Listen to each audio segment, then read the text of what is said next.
शरणं गच्छामि। सम्मानित साथियों, नमो बुद्धाय, जय भीम। आज के अम्बेडकर संदेश में आपका हार्दिक स्वागत है। अस्पृश्यों का पृथक अस्तित्व को की मान्यता मिलती है। अस्पृश्यों की पृथक अस्तित्व को मान्यता देने का कार्य किस आधार पर किया गया? किस आधार पर अस्पृश्यों को पृथक माना गया हिंदुओं से? सम्मानित साथियों, आज हम आपके समक्ष 6 करोड़ दलितों की दुर्दशा भारत सचिव लॉर्ड बर्किनहेड के द्वारा 1927 में एक रिपोर्ट प्रस्तुत की जाती है, उसका एक अंश हम रखेंगे आपके समक्ष, जिससे आप अपने इतिहास को जानेंगे। बाबा साहब कहते हैं, स्पष्ट तौर पर कहते हैं कि जो कौम अपना इतिहास नहीं जानती वो अपने भविष्य का इतिहास का निर्माण नहीं कर सकती, भविष्य का निर्माण नहीं कर सकती, इतिहास का निर्माण नहीं कर सकती। और ऐसे में इतिहास जानने का ये सशक्त माध्यम अम्बेडकर संदेश है। आपका एक बार पुनः हार्दिक स्वागत अम्बेडकर संदेश में। आज हम बात करेंगे 6 करोड़ दलितों की दुर्दशा की, भारतीय संवैधानिक सुधार 1917 पर, मॉन्टेग्यू चेम्सफोर्ड की बहुत महत्वपूर्ण अंश जो इस विषय से मैच करता हुआ है, अस्पृश्यों के पृथक अस्तित्व को मान्यता। साउथ बोरो मताधिकार कमेटी की रिपोर्ट भी हम आपके समक्ष रखने वाले हैं, उसका वो अंश जिससे इस टॉपिक को बल मिलता है। और इसके बाद हम लॉर्ड बर्किनहेड के भाषण का अंश आपके समक्ष रखने वाले हैं। ये 3 बिंदुओं पर आज बात होगी। सम्मानित साथियों, विशेष निवेदन आपसे है, अंत तक वीडियो को वॉच कीजिए। अम्बेडकर संदेश अंत तक सुनेंगे, निष्कर्ष मिलेगा और इस निष्कर्ष को आप जन जन तक पहुंचा भी सकते हैं। आज का अम्बेडकर संदेश Buddha Bodhisattva Ambedkar international centre BBAIC Sarnath, Varanasi, राज्य उत्तर प्रदेश, देश भारत के सौजन्य से आपकी सेवा में प्रस्तुत कर रहे हैं। बाबा डॉक्टर अम्बेडकर संपूर्ण वाङ्मय खंड 16 से पेज नंबर आज 337 से 339 तक। तो आइए शुरू करते हैं आज का अम्बेडकर संदेश। सबसे पहले भारतीय संवैधानिक सुधार 1917 पर मॉन्टेग्यू चेम्सफोर्ड रिपोर्ट से अंश। इसमें लिखा है, हमने ये अनुभव किया है कि प्रजा को राजनीतिक शिक्षण प्रदान करने में बहुत तेजी नहीं ला जा सकती। यही नहीं, ये कठिन प्रक्रिया भी होगी। जब तक उस प्रक्रिया को पूरा नहीं कर लिया जाता, इस प्रजा को उन लोगों द्वारा दबाने का खतरा बराबर बना रहेगा जो उसकी अपेक्षा कहीं अधिक, बहुत अधिक बलवान है और चतुर है। और जब तक ये बात स्पष्ट नहीं हो जाती कि वे अपने हाथों अपनी सुरक्षा, अपने हितों की सुरक्षा कर सकते हैं अथवा विधान परिषदों में उन्हें प्रतिनिधित्व मिले जिससे उनके हितों पर विचार किया जा सके, हमें उस रैयत की अवश्य सुरक्षा करनी है। यही समस्या दलित जातियों के साथ है।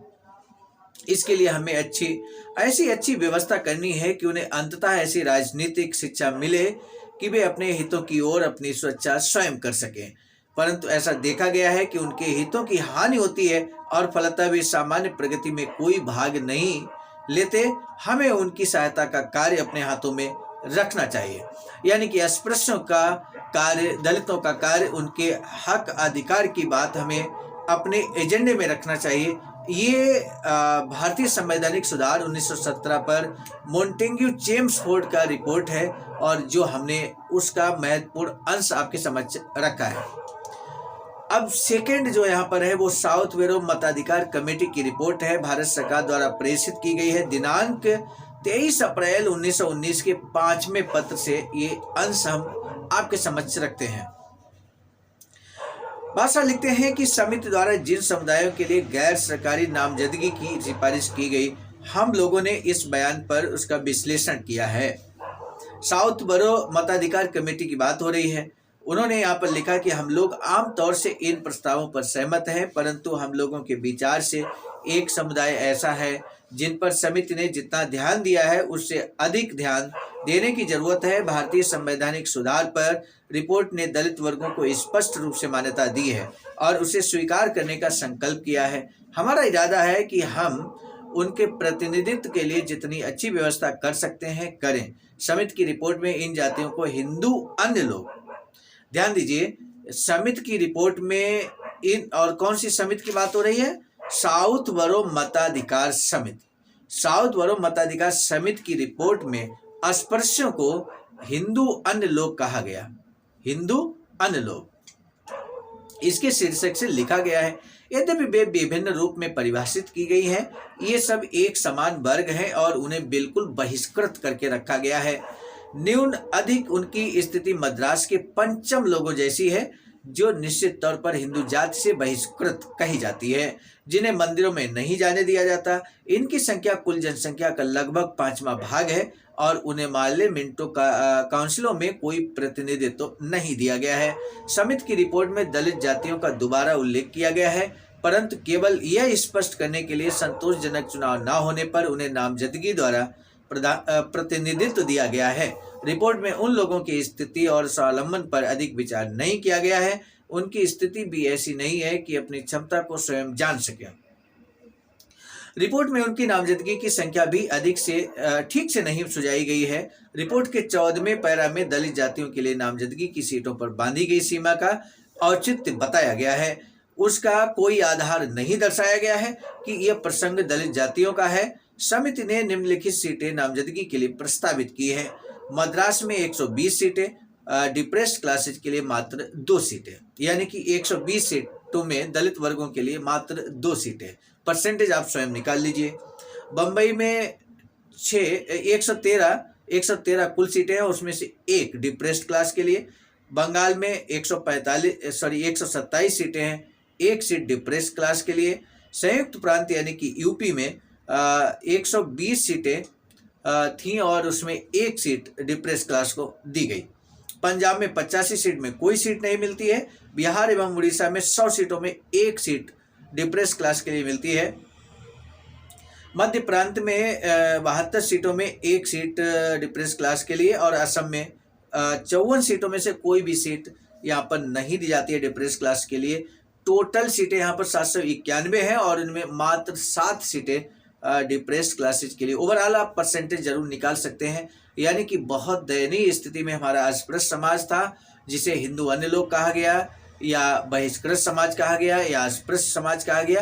कई नामों से, पर्यायवाची नामों से ये पुकारा जाता था। बस आगे लिखते हैं कि ये आंकड़े अपने आप में स्वतः प्रमाण है। इस व्यवस्था में ब्रिटिश सरकार की ब्रिटिश भारत की समस्त जनसंख्या के 5वें भाग को कुल 800 सीटों में से केवल 7 सीटें देने का प्रस्ताव किया गया था। ये सच है कि सभी काउंसिलों में सीटों के तौर पर ऐसे कर्मचारियों का अनुपात 1 और 6 का है, जिन्हें दलित जातियों का ध्यान हो सकता है, परंतु हमारे विचार से रिपोर्ट का लक्ष्य जिस सुधार की ओर संकेत करता है उसके लिए उचित व्यवस्था नहीं की गई है। लेखकों ने बतलाया है कि दलित जातियों को आत्मसंरक्षण की शिक्षा अवश्य दी जानी चाहिए। ऐसी आशा केवल दिवा स्वप्न है कि जिस असेंबली में 60 या 70 हिंदू हो, वहां किसी एक जाति का अकेला चना भार फोड़ पाएगा। अतः उस समिति की रिपोर्ट पैरा 151, 152, 154 और 155 में प्रतिपादित सिद्धांतों की अपेक्षाओं की पूर्ति हेतु हमें बहिष्कृत लोगों के प्रति अधिक उदारता बरतनी होगी।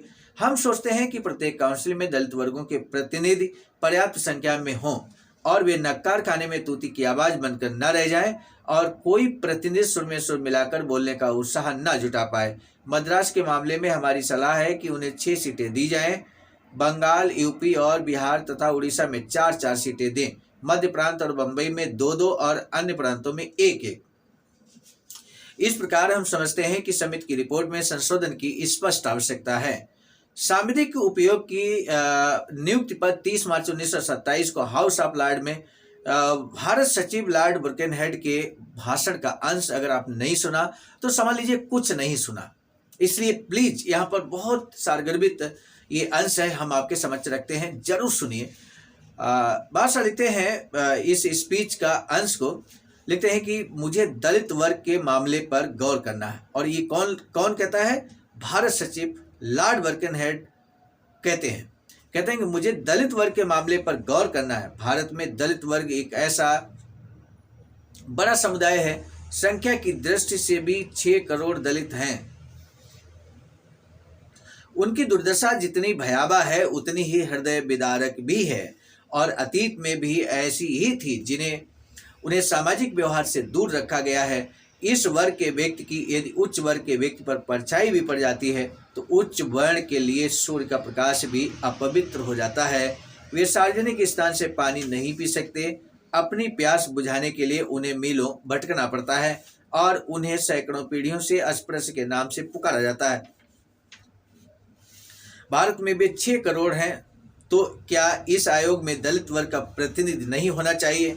मेरे विचार से लोकतंत्र में विश्वास रखने वाला कोई भी व्यक्ति, यहाँ तक कि विरोधी पक्ष के हमारे मित्र भी दलित वर्ग के प्रतिनिधि से रहित आयोग बनाने का सुझाव नहीं देंगे, और मैं तो कभी भी ऐसा आयोग बनाने को तैयार नहीं जिसमें इस वर्ग का प्रतिनिधि ना हो। सचमुच आप ऐसी संयुक्त जोड़ी बनाबें जैसा मैंने कहा है।